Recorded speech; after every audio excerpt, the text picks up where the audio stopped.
Hi. For those of you that don't know me, I'm Steve Jobs, and I love to demo our computers. So some folks asked me to demo it for a videotape so that they could share it with some of their friends that I haven't had a chance to meet yet. And what we're going to do today is run through a pretty simple demo of what we call interpersonal computing.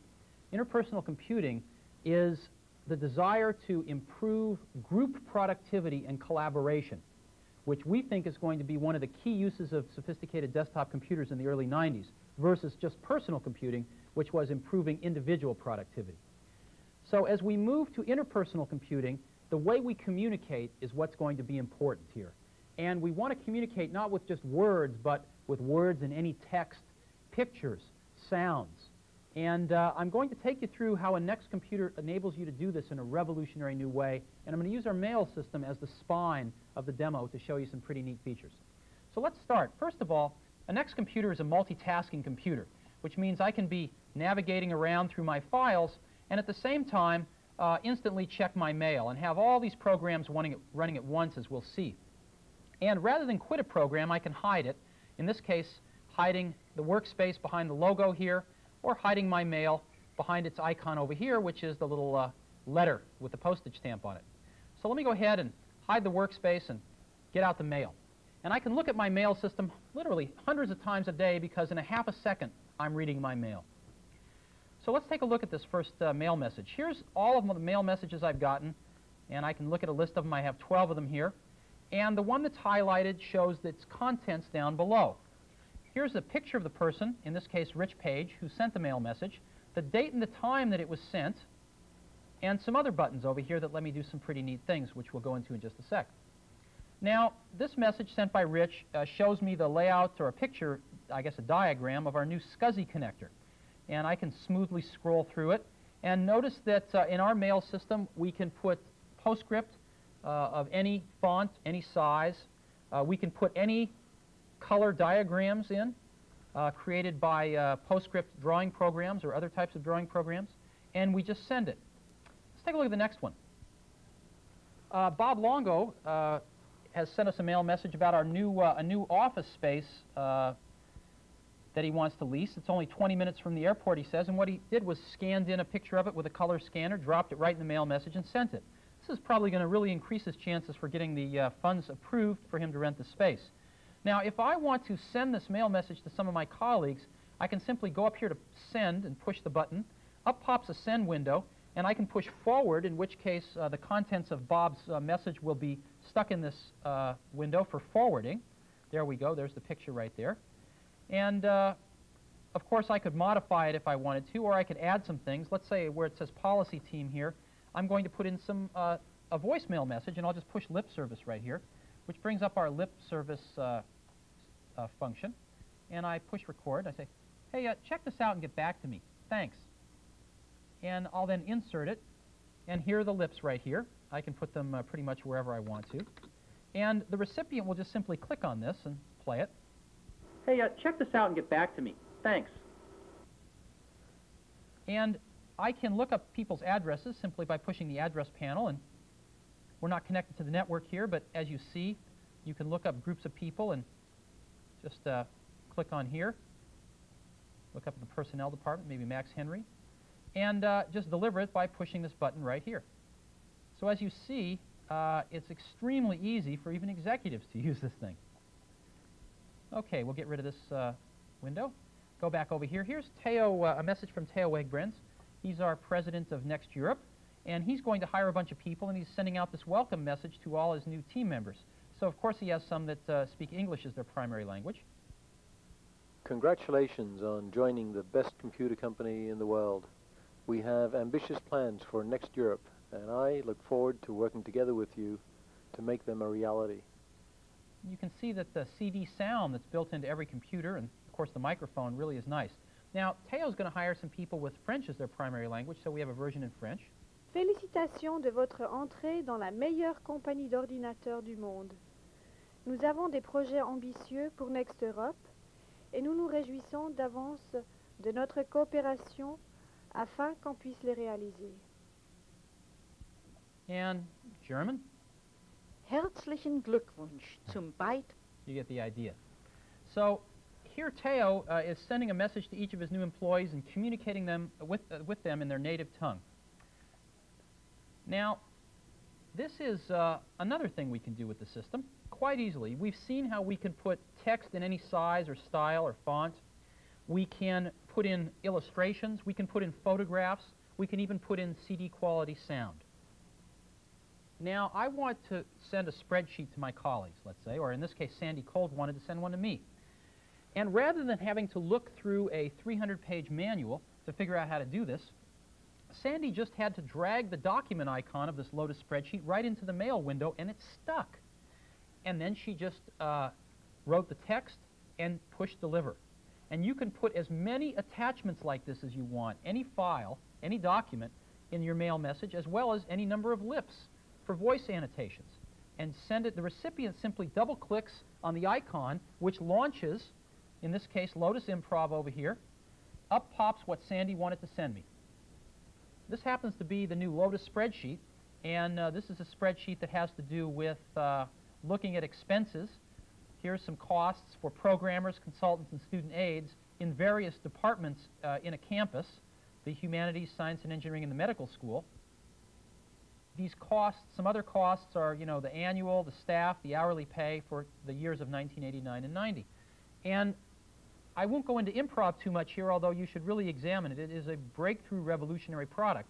The one thing I will show you is that if I happen to be the dean of the humanities college, I might want to see all the humanities information here, which is listed in 4 places, really all in the same place. And rather than asking Sandy to redo her whole spreadsheet, in improv I can simply pick up this tab down here, which is the colleges, and move it over to the rightmost or leftmost side, and the spreadsheet will instantly reorient itself so I can see all the humanities information now in one place.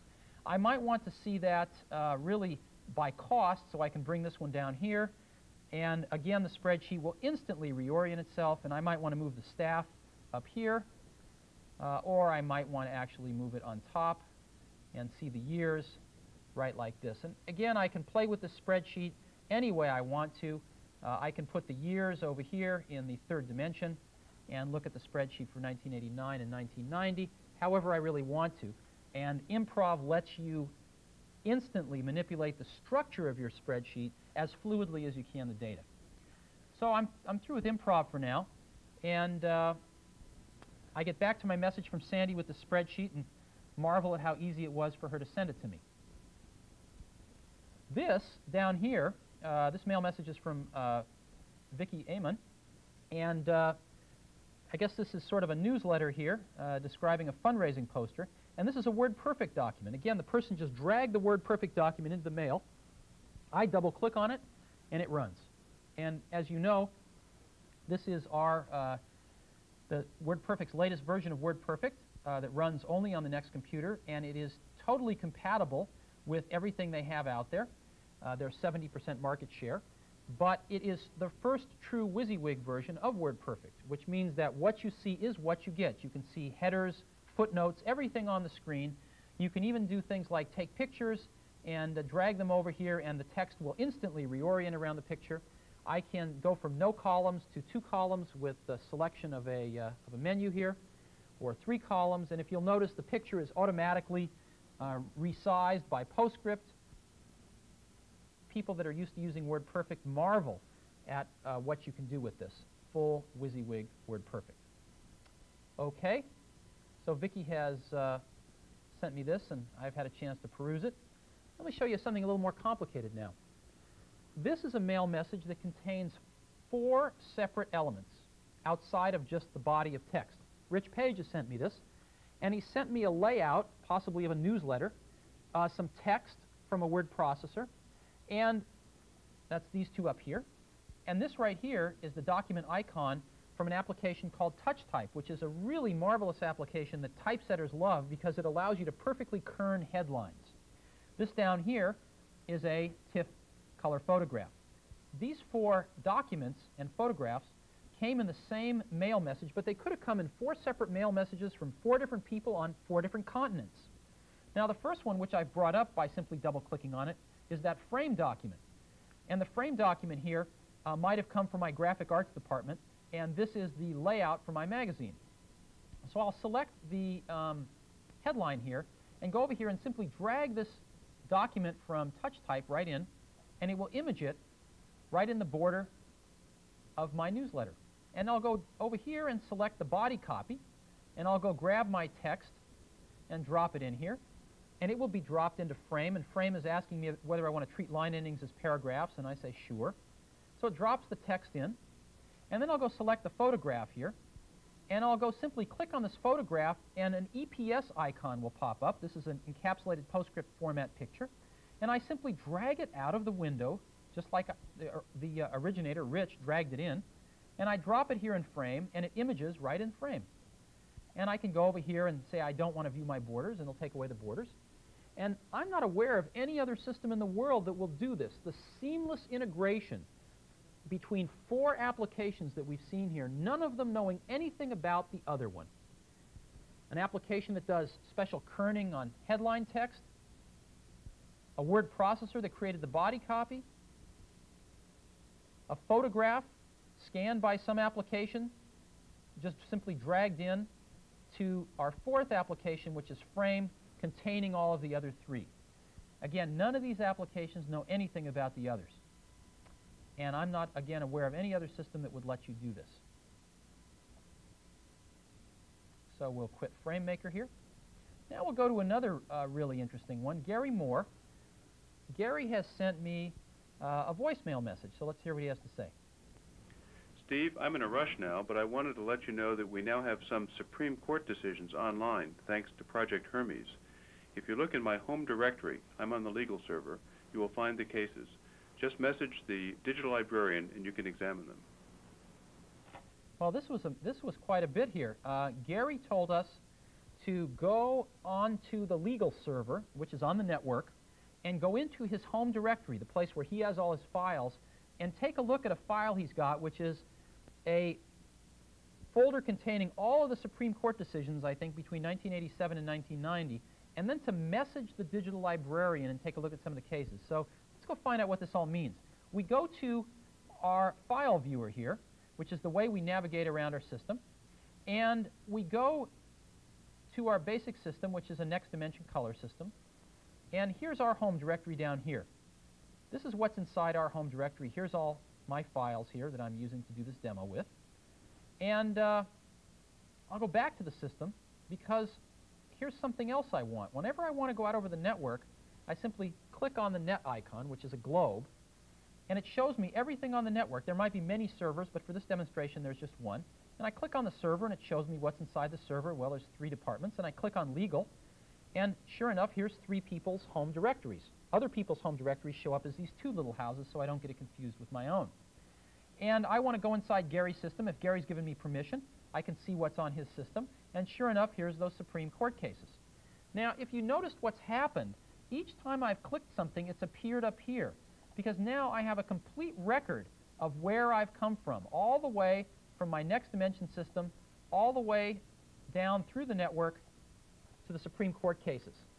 So I never get lost as I traverse a complicated network. I'll show you something else that's pretty amazing. If I'm going to interact with Gary a lot, and we've decided to put some special documents on his system that we're going to share, I simply bring Gary's icon up here, put it anywhere I want, and I can get at it instantly. It's like programming a radio button on your car. The radio station may take a second to find, but once you've found it, you program a button and can get to it instantly. So now, my home directory is automatically put up here. If I want to get back to my home, I just push this button and I'm instantly taken back to my home directory. If I want to get back to Gary, I simply push this button and I'm instantly taken back through that whole path of the network to Gary's system, and here's the file in question. I can even put this file up here if I want, and now I can go between my home directory or anything else that I happen to have programmed and the Supreme Court cases right here. This is an ability of the NeXT computer to allow mere mortals to traverse very sophisticated networks and to share information with each other in a way that is far easier than any other networking software that has been created. And yet, we're still using the industry standard NFS file system, so we're compatible with every workstation in the marketplace. Okay, now Gary then said, after we found these Supreme Court cases, to message the digital librarian. What did he mean? What he meant was that we should go over here to this application called Services, which is a new menu item that appears in every application on our Release 2.0 software. And Services is not owned by the application, it's owned by the operating system. And applications can register themselves as a service and will then show up in every single application, the one shipped on the machine and every third-party application as well. What does this mean? Well, one of the applications that we ship for free with every NeXT computer is our own Digital Librarian application. And Digital Librarian appears as a service, and I go up here and I say, please make whatever I have selected, i.e. the Supreme Court cases, the target. And so these Supreme Court cases are going to be put into the Digital Librarian automatically, and the Digital Librarian has built an index for these cases, which will allow me to find anything by keyword. The first thing I'll do is look at how many titles I have. There's 78 different cases here that the Supreme Court has written up in the last 3 years. Well, finding something in that is going to be like a needle in a haystack, and that's where the Digital Librarian comes in. I can say, find me every case that has the word patent in it. And I type in patent and I hit return, and instantly there's 4 cases up here. Well, let's take a look at this one. This is a case, I've looked at it before, Supreme Court case of Eli Lilly versus Medtronic. And I can see the Digital Librarian has found the word patent down here, and this is the minority opinion of the court, Justice Kennedy dissenting. And I can go back over to the Digital Librarian and look at this one here, which is the majority opinion of the court. Here again, it's found the word patent, and I can scroll up to the beginning of the case. This is the same case with Justice Scalia delivering the majority opinion of the court. And again, what I've done here is I've got a message from Gary Moore, who's told me to go use the file viewer, traverse a complicated network that I as a mere mortal can do now that we have the right tools, find something on his system that we're sharing, message it to the Digital Librarian, use the Digital Librarian to find the needle in the haystack, which in this case is the word patent, pull up these 2 cases and find what I'm looking for. I, again, don't know of any other computer system where this is possible. Let me give you another example of messaging between applications, or as some people call it, inter-application communication. I can take the word infringement here, or any other word I care to select, and go over to the Services menu again, and pick up Define in Webster's. So I'll pick Define in Webster's, and that will bring up the digital Webster dictionary that we ship, throw the word infringement into it, and show me the definition as well as the thesaurus. And of course, this happened a lot faster than I could say it. It happened almost instantly. Here's our definition for the word infringement. Let me hide Webster's again. I'll pick another one, opinion. Define in Webster's. Very rapidly, there it is. Having these tools at our disposal is something the computer user has never had before. Another thing I might point out is I'm using many applications here. I'm using Digital Webster's. I've got these file viewers up that came from the Digital Librarian. These came from the file viewer right here. And of course, mail is what started it all when Gary told me to go find some stuff on his system and take a look at it. Okay, let's quit the Digital Librarian here. Let's put Webster's away for now. And let's go ahead and hide my file viewer as well. Get rid of these little windows as well. Okay. Our next message here is a simple one. Again, somebody wants to buy some chairs, and there's 2 little icons down here. One is for an application that we've written ourselves here at NeXT. NeXtStep allows us to write applications so fast that in a day or 2 we can write some very, very simple apps that yet really help us as we run our business. Here's one that has allowed us to completely eliminate paper flow in requesting purchase requisitions. We have identical apps for check requisitions, vacation time off approvals, etc. And this app simply lets me, pick a ship to address, one of many that NeXT supports, and allows the originator to fill in all the information, and then allows me to approve it by using my Unix password here. Do you really need this? Well, all right. This is part of our expense control. And I simply mail it back then to the originator. The second document is a right now document that I think simply is a confirmation letter of the exact chair that we want to buy that is going to go to the supplier. So here we have it. Again, this was created very, very simply by just scanning a color photograph and dragging it into this document. Okay, the next one here is, again, a simple Right Now document, word processing document, that summarizes some of First Boston's test results on the 68040, the microprocessor that we use in all of our new computers, and of course the results are it's very fast.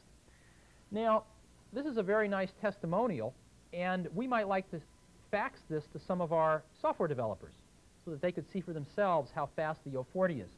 Under normal circumstances, I would print this out on our 400 dot per inch laser printer. It would come out very nicely. And I would go get a nice fax machine, so say a nice $3,000 Canon fax machine, and I would fax it. And what would come out the other end would not quite look as good as what I put in, but indeed it would get there. We have eliminated the need to print anything out on a laser printer. We have eliminated the need to go searching through the office to find the fax machine wherever somebody may have moved it. We have eliminated the need to go buy a $3,000 fax machine, and we have dramatically improved the output that arrives at the other end. Let me show you what I mean. Normally on a NeXT machine, when you want to print something out, you go to the print menu, and you push it, and up pops a print panel. Looks something like this. And you can select what type of printer you want to use, etc., and you just normally push this button called Print. Well, we've added a new button to our Release 2.0 software that appears in every single application, and it's called the Fax button. You push the Fax button, and you get a new panel, which is the Fax panel. And in the Fax panel, all of the people that you've stored fax phone numbers for appear, and you can pick one, Motorola, Lotus, etc., etc., and of course these are fake fax numbers. And so let's say I'm going to send this to Adobe. And of course I can add numbers, delete numbers, etc. I can ask for a notification in the mail system whenever the fax is delivered, cover letters, etc. And I simply push this fax button over here. And when I push this fax button, a remarkable thing happens. Normally, everything you see on the screen of a NeXT computer goes through PostScript, which means that the file is sent through PostScript, and PostScript is turned to 92 dots per inch, and we image the file on the screen. That same file is sent through PostScript when the knob is turned to 400 dots per inch to go to our laser printer. We take that exact same file and we feed it through PostScript with the knob turned at 200 dots per inch, which is the Group 3 International Fax Standard. We then compress it with our special software and send it out through one $500 fax modem, which can be shared over the network with up to 100 people. And it is then sent on its way to the fax printer down the road. When it gets there, the printer will print out something that looks substantially better than any fax you've ever seen before, because our PostScript software does a much better job of rendering the fax with high fidelity than the scanner on modern fax machines does. And you have to see this for yourself to believe it. So we have built in now a way to fax that is substantially better than faxing by hand on the best fax machine, and saves you from running all over the office because it's totally electronic and takes advantage of NeXT's networks. Okay, now what happens when we get an incoming fax? When we get an incoming fax, all the incoming faxes are sent to one central folder and can be distributed by a person throughout the mail system, or you can just look there to find your incoming faxes. And we have a fax reader program that comes with the system that shows you exactly what a fax looks like. And this is captured right off the fax modem. This is a fax from John Warnick at Adobe, the CEO of Adobe.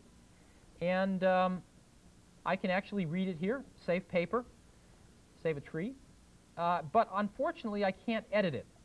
And if I cut it and paste it and want to put it in other applications, I have to just treat it as a picture, because of course it's just a fax. But in the NeXT system, I can do so much more. I can select this right in the fax reader program, and I can go back to our menu of services. And one of the services that has been created by one of our third parties, HSD, is called OCR Servant, Optical Character Recognition. And I can say I want to OCR the selection that I just made, and down here, the OCR Servant from HSD runs. It automatically picks up all the data from the last application and puts it in my window here, fully OCR'd. And I can then go and say I want to change the font on this by bringing up our font panel. I'll stick with Helvetica maybe, make it 24 points. As you can see, our font panel allows us to change the fonts on anything very, very easily. And here we go. Nice big Helvetica, and as you can see, of course, I can edit it to my heart's delight. I can even pick a word like software, go to the services menu, look it up in Webster's. Here we go. So we've gone from a mail message with an incoming fax to looking at that fax with a fax reader program, to OCRing that fax with a third-party OCR program, to looking up a word in the OCR'd fax in our Webster's dictionary. Again, I'm not aware of any other system that will allow you the seamless integration between applications and ability to just move data through these various applications to get what you want. This last mail message you might find a little humorous, but I think it's very important. This last mail message is just alerting everybody to a pizza fest. Why did I put this on here? Because one of the largest concerns that we hear when we talk to small and medium-sized companies or departments within even large companies is how do we keep the culture of our company going as we grow? How do we keep the communication that's one of our key competitive advantages while we're small as we grow?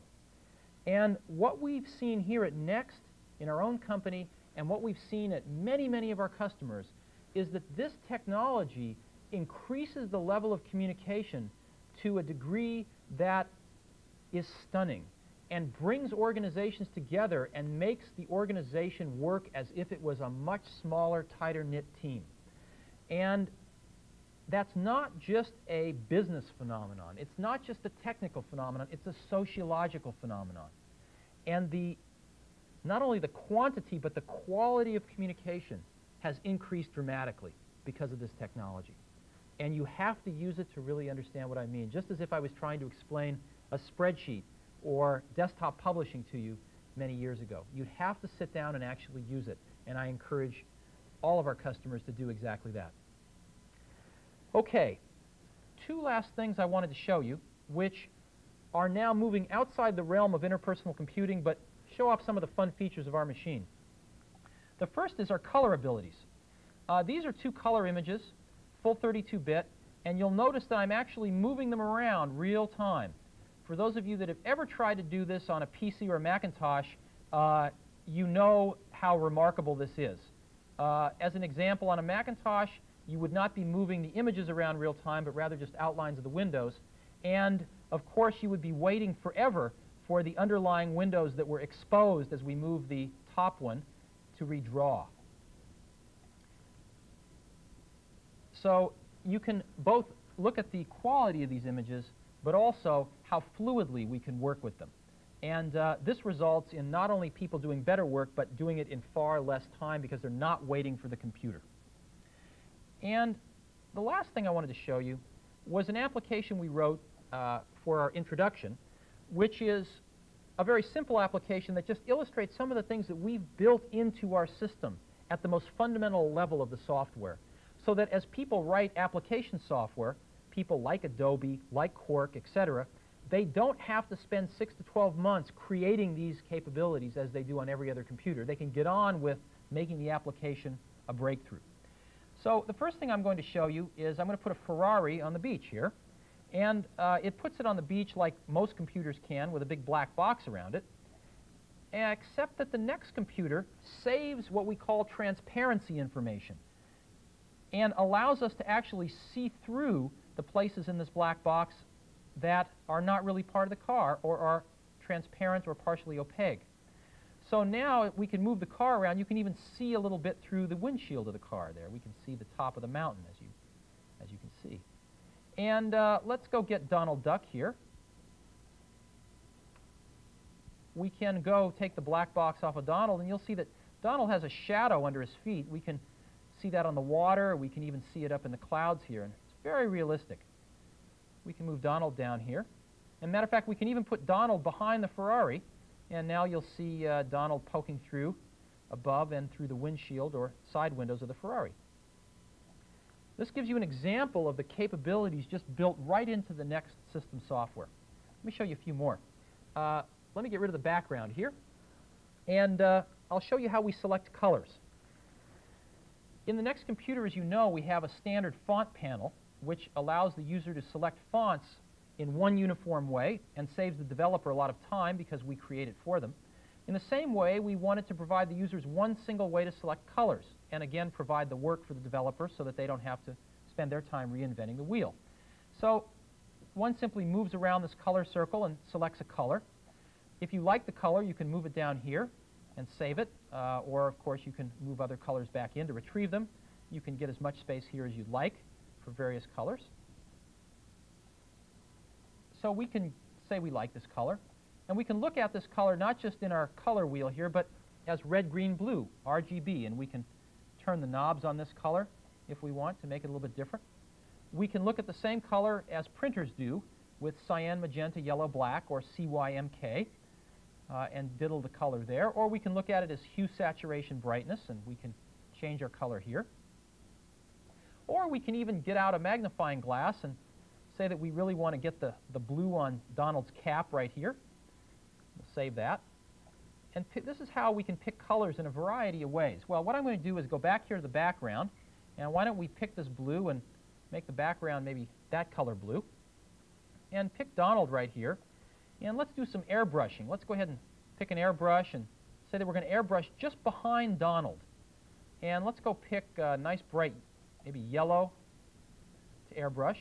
And we'll just go airbrush right behind Donald. If you notice, it's only going behind him. You can make a little halo around him here. So now that when we move Donald around, he's got his little halo, and we have not drawn on top of him. Let me give you another even more dramatic example of that. Let's pick our Ferrari here, and let's draw behind the Ferrari. Let's say that we want to draw some bricks around the Ferrari, matter of fact, in back of the Ferrari. And now we can simply draw bricks, and if you'll notice, they only go behind the Ferrari. They don't go on the Ferrari. So these are two pretty dramatic examples of how the software built into every NeXT computer can dramatically save developers time. Let me show you one last thing, which has not really been seen on any computer to date, and that is a picture here out of Star Wars that happens to move. Real-time video. Go ahead and capture a frame here. Stay on target. We're too close. Stay on target. Loosen up. Gold 5 to red leader. Lost Kyrie, lost touch. Here's a frame we've captured here.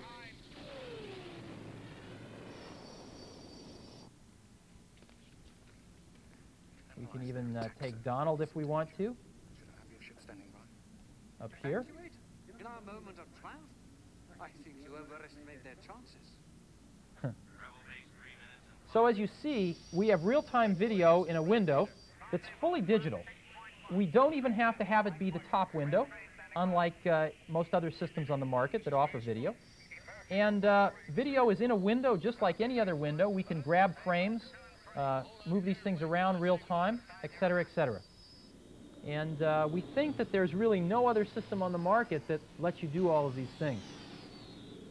I've been doing this demonstration on our Next Dimension color product, our state-of-the-art, leading-edge color product that cost a little over $15,000. However, everything you've seen here today, with two exceptions, runs identically well on our $7,995 NeXTstation color product. Same speed, everything. And the two exceptions are only that on NeXTstation Color, the windows are 16-bit color instead of 32-bit color. And what that means is that to the most discerning expert, they can tell a little bit of difference. But for 99% of us, we'll never see the difference. And you don't get the video on NeXTstation Color. But other than that, they're identical. The windows move around at the same speed. Performance is the same. So our software runs across all of our platforms, from $49.95 NeXTstations all the way up through NeXT Dimensions, and our two color systems, again, are virtually identical. Hope this gives you some insight into what we can do, and as each month passes, we get more and more third-party applications that really take color where color has never been before on a desktop platform. Thanks for a chance to let me show you our system. Hope you like it.